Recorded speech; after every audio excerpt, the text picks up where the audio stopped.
Movie ఇప్పుడే చూసి వచ్చాము. ఉపేంద్ర గారి ఫ్యాన్స్ ఏం ఎక్స్పెక్ట్ చేస్తారో జనరల్గా ఫ్యాన్ మూమెంట్స్ అన్నీ ఉన్నాయి.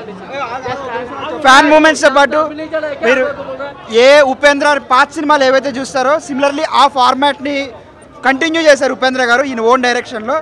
సో ఉపేంద్ర సినిమాలు చూడని వాళ్ళకి ఒకలా ఉండొచ్చు, ఉపేంద్ర గారి సినిమాలు చూసి వచ్చిన వాళ్ళకి మాత్రం ఇది బాగా ఎక్కుతుందండి. అండ్ కాంటెంపరీ ఇష్యూస్ కూడా తీసుకున్నారనమాట. పాలిటిక్స్ తీసుకున్నారు, రిలీజియన్ తీసుకున్నారు. అది ఆయన స్టైల్లో ఎలా చెప్తే ఉంటుందో జనరల్గా ఎంటర్టైనింగ్గా చెప్తారు, ఆ స్టైల్లోనే చెప్పారు. చాలా షాకింగ్గా ఫోర్త్ వాల్ బ్రేక్ చేస్తూ ప్రతిసారి ఆడియన్స్తో ఇంటరాక్ట్ అవుతూ ఉంటారు. ఆయన ఫార్మాట్లో ఉందండి, వెరీ ఎంటర్టైనింగ్. ఖచ్చితంగా వచ్చి థియేటర్కి వచ్చి చూడండి. సినిమా కంప్లీట్గా ఉపేంద్ర మార్క్ ఫిలిం బాగలేదు అంటే మనకేం అర్థం కాలేదు అని అర్థం, బాగుంది అంటే మీరు ఏం బాగుందని అడుగుతారు. ఇది బాగుంది ఇలా ఉంది అని చెప్పడానికి రాదు. ఇది కంప్లీట్గా సైకలాజికల్ కాన్సెప్ట్ మీద తీసిన ఫిలిం. మూవీలో డబుల్ యాక్షన్ ఉంటుంది. ఒక ఉపేంద్ర అంటే సూర్య పూర్తిగా వైట్ డ్రెస్లో ఉంటాడు, కల్కి బ్లాక్ డ్రెస్లో ఉంటాడు. ఈ బ్లాక్ వైట్ అనేది ఒక సైకలాజికల్గా అంటే నా వ్యూ ఆఫ్ పాయింట్లో నాకు అర్థమైన బుద్ధికి మనసుకు జరుగుతున్న యుద్ధాన్ని చూపెట్టినట్టుగా అనిపించింది. కరెక్ట్గా ప్రతి ఒక్కరికి ఖచ్చితంగా ఇలాగే అర్థమవుతుందని నేను చెప్పలేను. నా పాయింట్ ఆఫ్ వ్యూలో అంటే ప్రజెంట్ సిచ్యువేషన్, ప్రజెంట్ వ్యవహారాలు, ముఖ్యమైన విషయాలు కాకుండా అనవసరమైన విషయాల మీద మైండ్ని మనిషి ఎలా ఫోకస్ చేస్తూ అవసరం ఉన్నాయి వదిలిపెట్టి అనవసరమైన విషయాల వెంట పరిగెత్తుతున్న దాన్ని చూపెడుతున్నట్టుగా తెలుస్తుంది. క్లైమాక్స్లో కూడా దానికి ఒక సమస్యను చూపెడుతూ పోతాడు, కానీ క్లైమాక్స్లో కూడా సమస్యకి పరిష్కారం చూపెట్టాడు.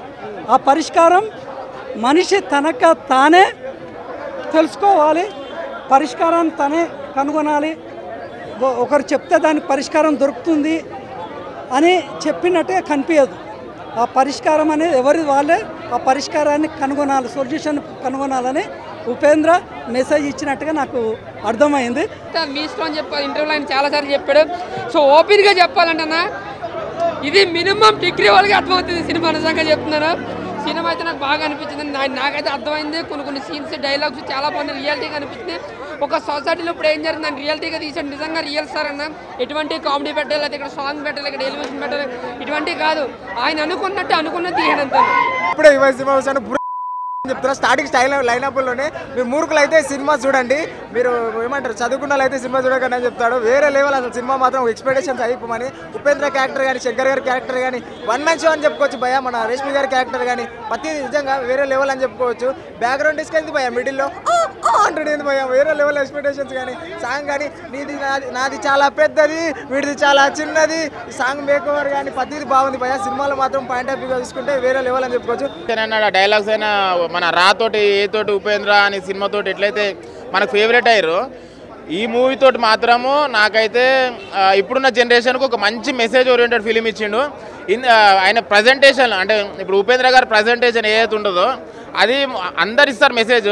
వే ఆఫ్ ప్రజెంటేషన్ మాత్రం డిఫరెంట్ ఉన్నది ఉపేంద్ర గారిది. మూవీ మాత్రం చాలా బాగుంది. మెయిన్ థింగ్ దీంట్లో సాంగ్స్ వస్తుంటే కూడా నవ్వుకుంటాము. ఆయన డైలాగ్స్ ఇంతకుముందు ప్రీవియస్ ఫిలిమ్స్ ఏవైతున్నాయి, ఉపేంద్ర గారు బ్యాక్ అని కాదు, ఆయన ఎప్పుడు మంచి మంచి ఫిలిమ్సే తీసిండు. ఆయన ఏం ఎప్పుడు ఫ్లాగాలి.